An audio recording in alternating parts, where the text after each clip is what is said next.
This is for entertainment purposes only. How embarrassing is Nabi?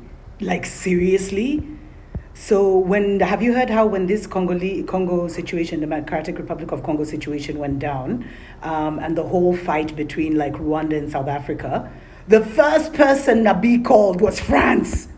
When everyone is kicking France out, the West Africans have said no more French. Guys don't want Western imperialism in Africa.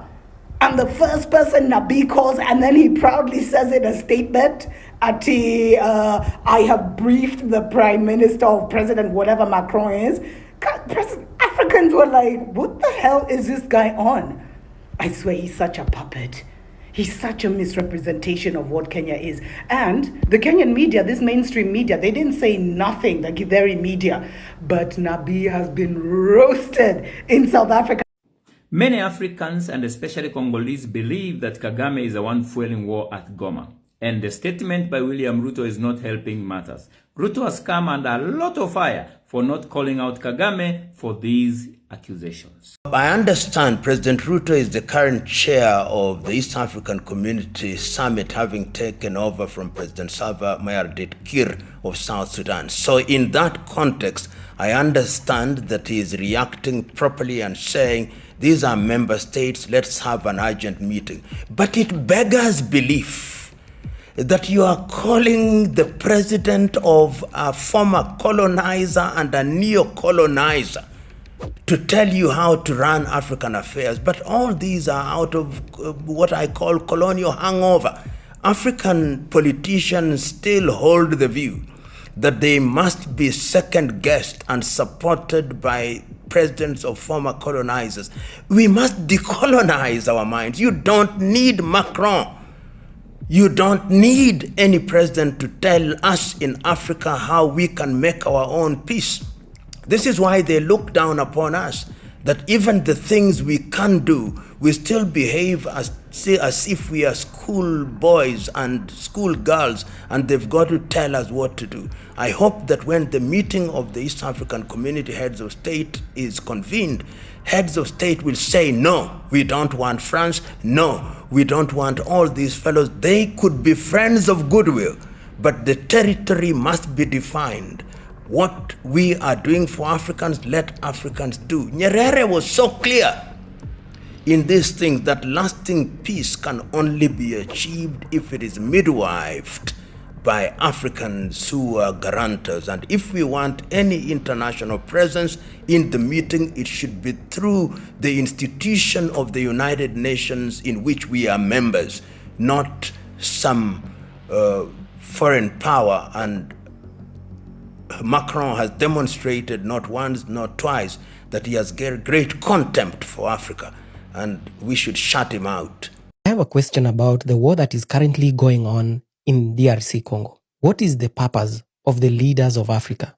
We talk about African Union, but even the candidates of African Union do not talk about the war that is currently going on in the Congo. So when this comes up, the first people we run to is France. You see Ruto talking to France, to Macron. We have all these nations in Africa. None of them is standing straight to come and help Congo. Goma is at war. Where are we positioning ourselves as Africa to help our own? If we can't show up when one of our countries is burning, when the war breaks out, all we want to do is run to France to seek help. Yet we are claiming we have armies. Instead of our foreign minister talking about how to end the war that is currently escalating, all we talk about in the media is how we need to be compensated, and talking about, our buildings and compensation, and how the foreign minister of Congo has now decided they are going to compensate Kenya and pay for all the damages that was done. That is all we are thinking about. Why are we so self-centered? People are actually dying in Congo, but all we think about is our chairs and our furniture and our windows. And yes, it's our embassy, it's our building, but lives are getting lost in Congo. South Africa has just lost 13 of its soldiers. And yet, instead of thinking about how to save Congo, we are out here going to France. Why can't leaders in Africa unite? Why are we fighting for the chairmanship? And yet even the person who's fighting for that chairmanship, who calls himself the lion that has been sleeping in the forest of Congo. But I'm here as the African lion. I've been asleep in the jungles of the Congo. And yet he can't even talk about the Congo. Why would Africa give votes to people who cannot talk about things that are currently happening within Africa? Congo is burning. But Raila is not talking about it. Are the other candidates talking about it? Why are we keeping quiet? Why? So what exactly is African Union if African nations cannot unite when we need them most? Congo is burning. African leaders come in and just talk and say, we condemn. What are you condemning? Send your troops in there, end that war, or have a way of getting into Congo and mediate with them. It doesn't really make sense. Maybe I'm the one who's looking at this very differently. But why are we crying about our furniture and our chairs and our building? Yes, it's our embassy, but people are actually dying. Why is our cabinet secretary concentrating on a building instead of talking about the peace that can be found in Congo? Does it even make sense? I'm just surprised that I'm looking at Raila's page and I cannot see anything. Look, I cannot see him talking about Congo and the war that is going on in Congo. And yet he's saying he wants peace in Africa. If this is not the test that we need to know who is supposed to be the leader of Africa, then I don't know which test people are waiting for. It doesn't make sense that we have an army that we send to Haiti instead of sending it now for peacekeeping mission in Congo to save them because they are our neighbors. We instead send them all the way to Haiti. And then now, instead of also uniting, because we have all these East African countries talking about how our troops will be sent for peacekeeping mission, we are just chilling. We are out here putting out, look at what we discussed. What is this? Does it even make sense? When all this was happening, the embassy of France was burnt down. The embassy of Kenya was broken into. Why do you think they broke into these two embassies? It's because they say that nations which are in support of Rwanda and what Rwanda is doing to Congo, they are the ones who are being broken into, who they are burning their embassies. And clearly we could see that Kenya rushed very quickly to France, one of the embassies that was burnt down. Same thing, our embassy was broken into because apparently we are in bed with their enemy. And that's why even the president didn't turn up for the meeting.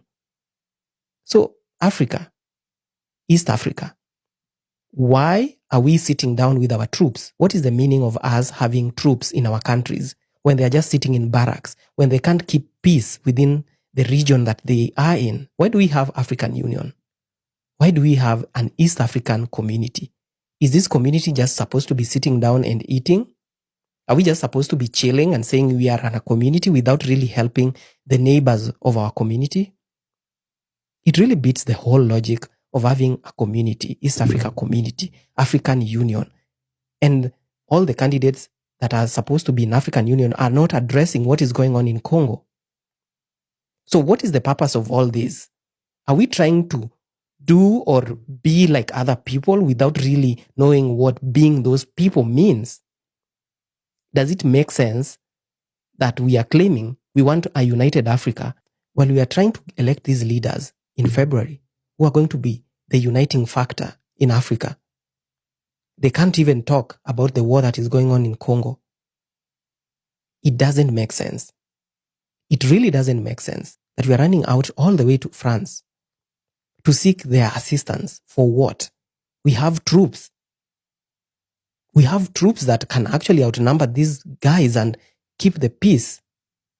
Why are we afraid? What are we doing? The entire Africa is roasting your president. aliona vizuri apigie Macron. Do you know who France is, guys? Mnajua France ni nini? You know what they have done to Africa? You know their policies. You know it's the one of the most wicked and most evil countries we have in the world.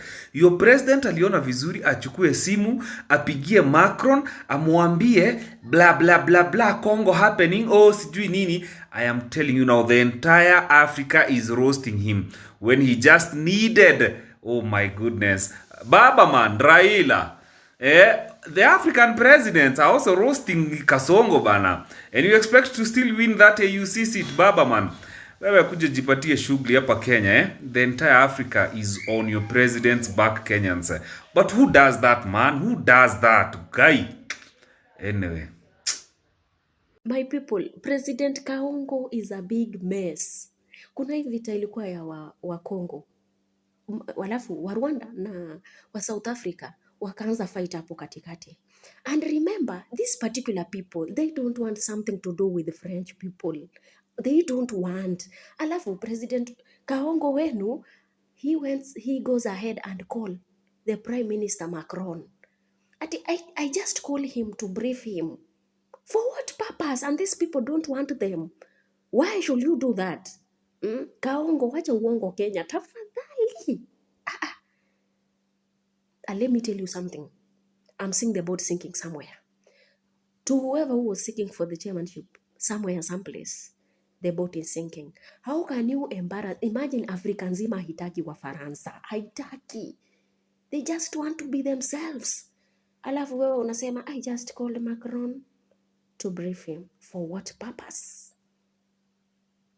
Kaongo. Kaongo is a huge mess.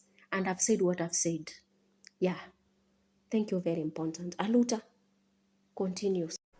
And I'll tell you why I think many of our politicians and many political leaders across this continent are not respected by people. And respect is not the sound of the claps you receive at public rallies or the songs that people sing for you.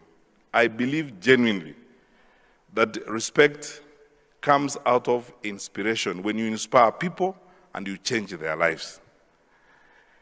And there are very few people who are that respected because in much of our public life, a lot of our leaders are two people walking around as one.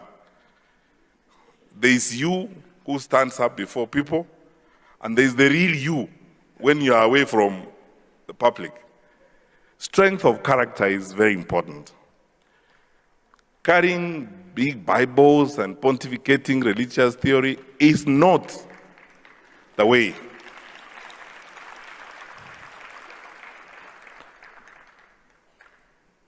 We have to live what we tell people to do. And then sometimes, let me be honest with you, my brothers and sisters, sometimes plain, straightforward living is in itself leadership. You lead by example. So strength of character. And sometimes the strongest test is the one you face when you are within the budded office as the leader. You have to go through several police officers to come in. And then when you get in, you are in that budded office, you are closed in there, you are alone. And most times you make decisions in there when you are alone. That is when your character is most tested, as it were. Because those people you lied to over weekends, on church pulpits are not there. It's just between you and your God. The strength of character to be able to say, this is the way we will follow, and it's for the good of the people for whom I work. This is, I honestly think that across this continent, both in private sector and in public sector, if we lived this way, one, we will raise generations of strong people. Our young people who look up to us will be inspired enough to live right and to do the right thing. But if we tell people one thing and do the other, and honestly we are not strong characters, we obviously will lose out. in the process. Hii ni dai bwana, hii ni dai. Hii nywele si nyeusi hivyo.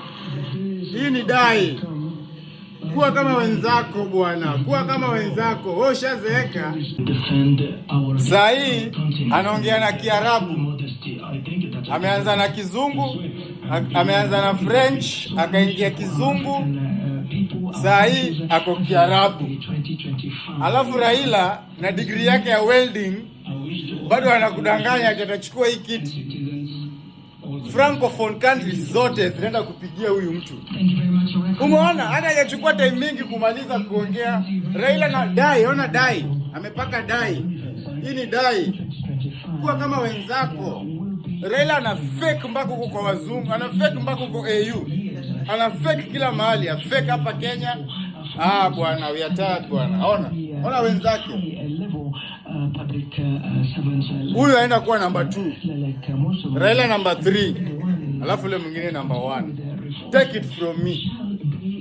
For Kenya to change, Kenya is not going to be changed by leaders. Kenya is going to be changed by entrepreneurs, economically speaking. The leader can only do policies. After policies, when I do a good policy about agriculture, I cannot go and do agriculture as a leader. I am doing it for the people. When we are doing policies around finance, around tech, it is not me as a leader who should benefit. The benefit is for the people. We must make this attractive. As leaders, our goal must not be to win an election. Our goal must be how to govern. And how to govern is from an MCA seat to any other seat, because it is through out of that decision making that governance helps. Winning an election is easy. You can do good speeches, you can promise anything. We must be focused on studying on what would change our countries and then domicile our ideologies. Hi Kenyans, mi sina maneno mengi. All I want to say is Ruto must go, like yesterday. Bye. You like me, fight me, fight me. You like me, chewing a bone, bite it. You like me, chewing a bite it. Don't like, how I got you. When I trust them, even if we put them. When I touch them, you find not touch them. When I trust them, up there, I not them. In Bamba, me say you must them.